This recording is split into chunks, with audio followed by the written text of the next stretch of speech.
Welcome to the Anxiety Coaches Podcast, a relaxing and informative show where we explore anxiety, panic, and PTSD, sharing how you can overcome them for life.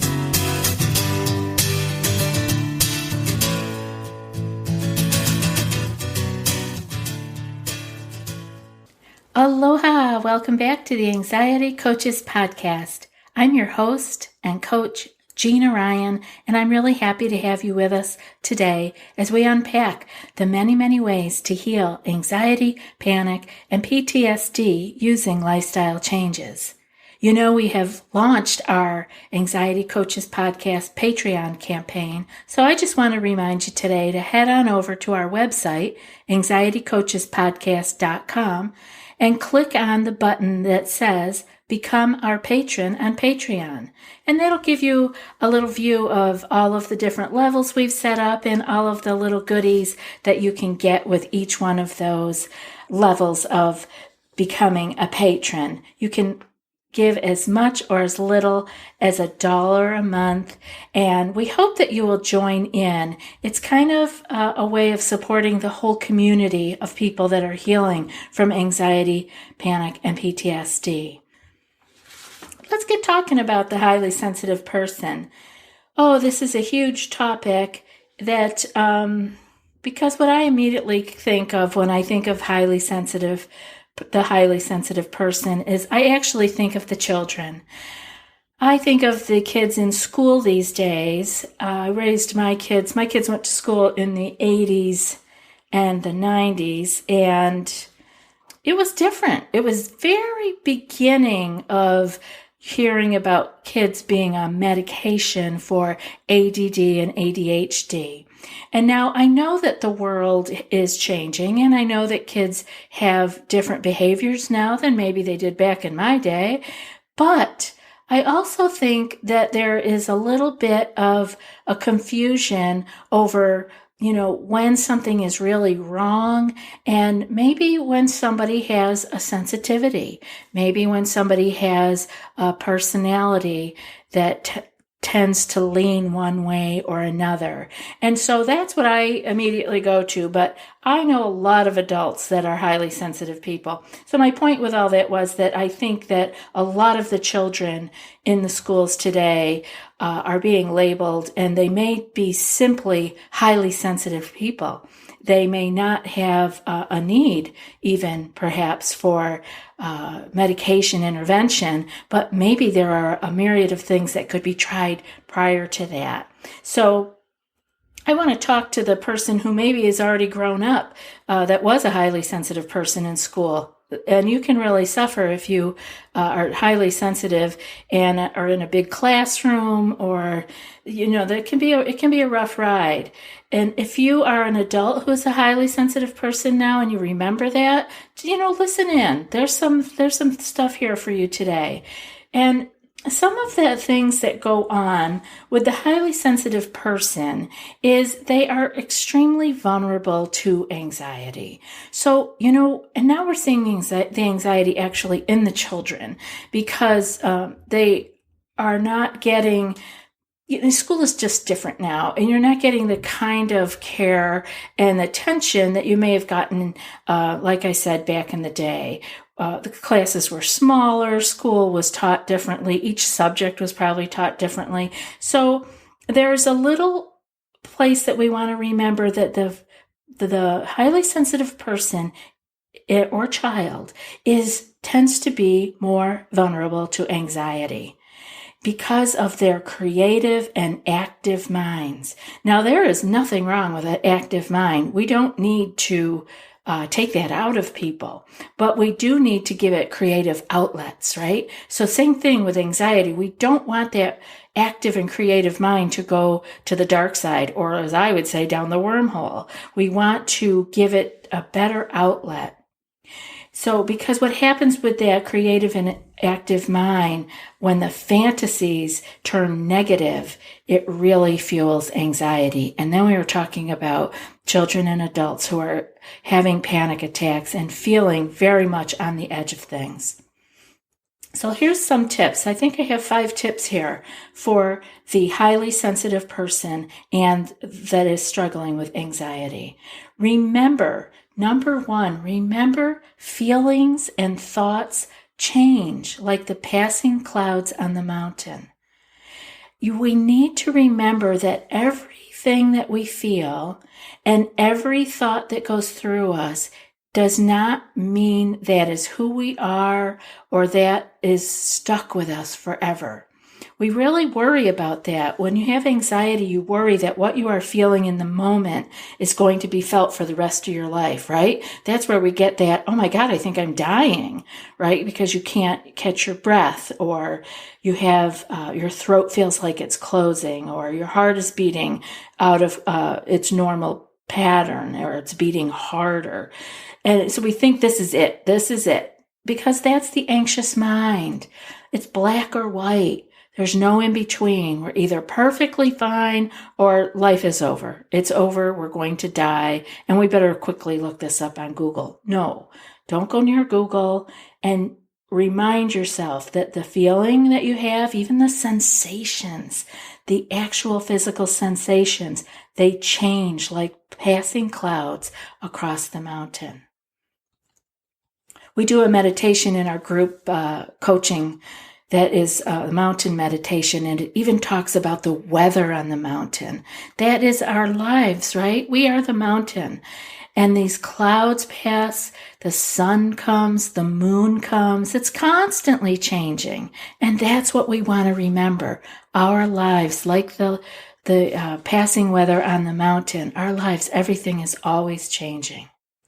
Tip number 2, don't avoid or run away from what is causing you to feel anxious. Now, this is really hard because that is our natural drive to go away from that which is scary, or which is, we perceive it as being painful.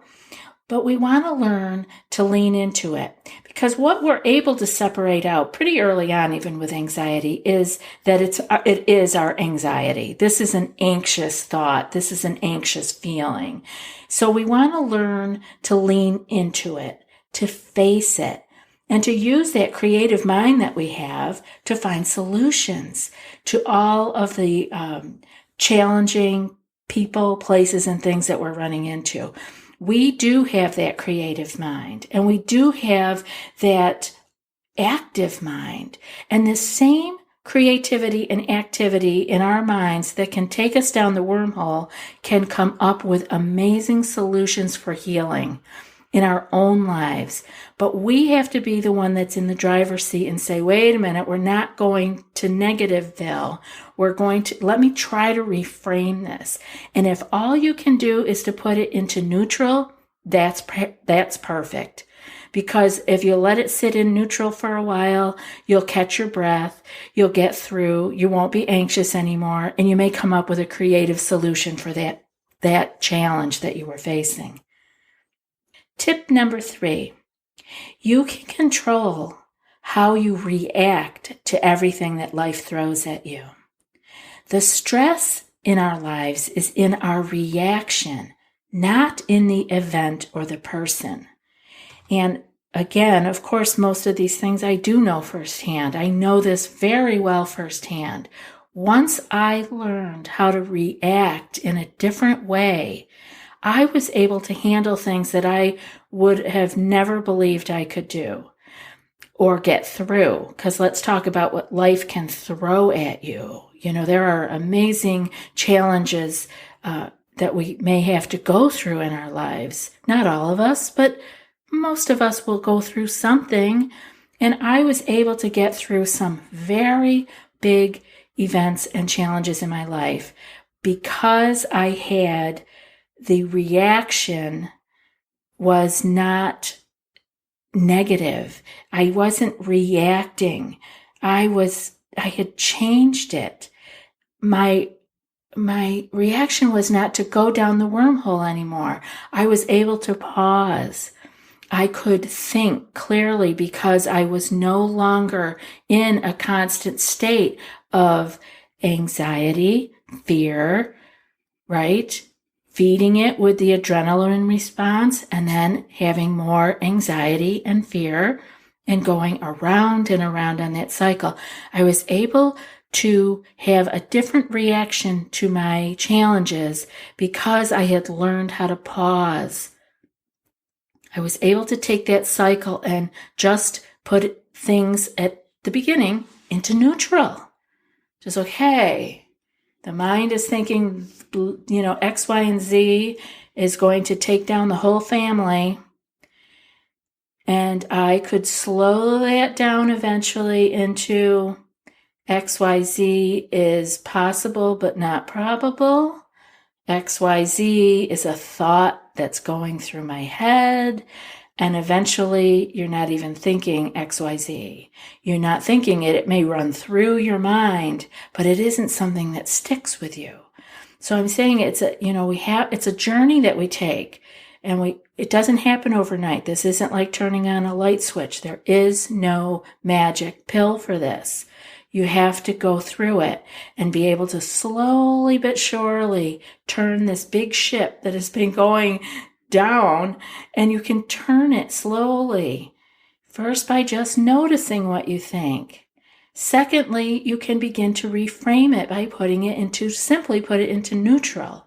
So first you notice it, and you may do that for months.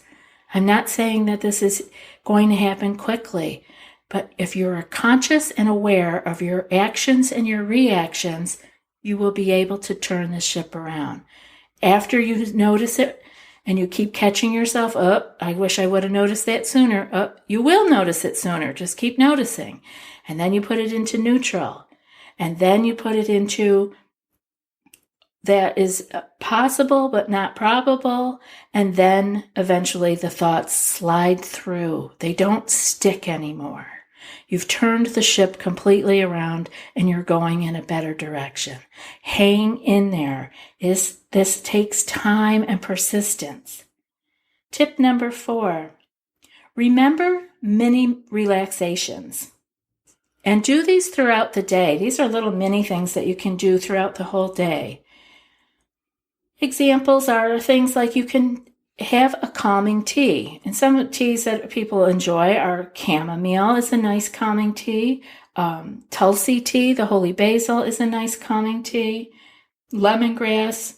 You have to find the ones that you like. And maybe we'll do a whole show on tea because this is a great, there's something nice about having a specific tea that you will go to and that you enjoy. So let me look into that a little bit more too. Some other things you can do is take that Epsom salt bath at the end of the day or in the evening. Treat yourself to it. Don't just take that quick shower. People will live if you're in the bathroom and taking a hot soaking tub for a little while. Another thing that you can do is listen to calming music, nature sound music, spa kind of music. Whatever is calming to you, like it's going to be, you don't want something that might be calming to me, may be irritating to you, but you find it, you can taste and test so many things on the internet now. You can find what you like and make sure that you can spend some time listening to that. Another thing that you can do is inspirational reading. And I really like this one because it is another way that you can set up a good habit. You can set up a time for 5 to 15 minutes a day where you just do a little bit of inspirational reading. And I've been doing this for many, many years, and it has carried me through some difficult times because I knew I had that little booster shot, right? Another thing would be to listen to, an inspirational podcast or an uplifting podcast or something that makes you feel like you're on track or you can do it. And I hope that this podcast can do that for you also. Another thing you can do is to get a massage. Even just making the appointment for the massage can relax some people. So, treat yourself here and there and get a massage. Or if you can add that into your regular self-care routine, that would be amazing. And another one along those lines is foot reflexology. If you can find somebody to work on that with you, that is amazing. I live here in the Hawaiian Islands, and there is a lot of Asian culture here, and the foot reflexology that's available here is just amazing. I've had some really good treatments. Okay, tip number 5, remember anxiety, panic does not kill you, right? It feels like it. It feels like you're going to go down. This is it.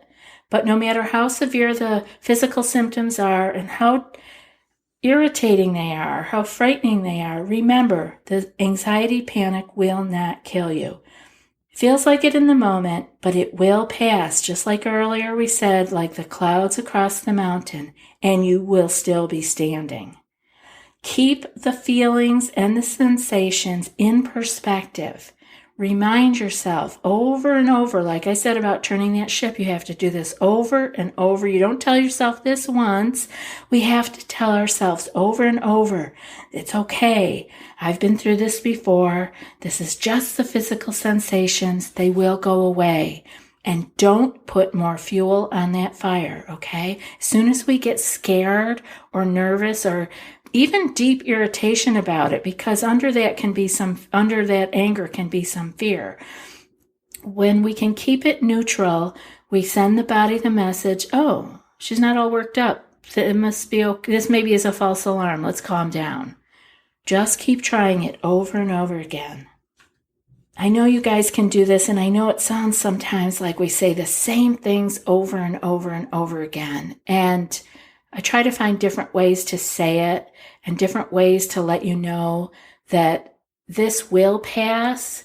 And as soon as you can get your nervous system to calm down and you learn the tools to keep yourself in a state of a calm and well-fed nervous system, you'll be fine. You'll be able to handle all the challenges that life throws at you. Actually, I know you're already handling all the things that life is throwing at you. I know you are. I talk to you, and you're doing everything, but you're doing it in a very sensitized state. And remember, if you were brought into this world as a highly sensitive person, you're more apt to fall into this. It doesn't mean you have to go to anxiety, panic, but it means that you need to take even more care of yourself. We all have a different temperament. So if you're a highly sensitive person, really take the self-care seriously. Do what you need to do. Follow these tips that we had.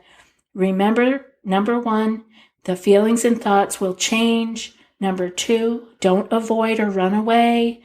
Number 3, remember that you can control how you react to life, not what life throws at you.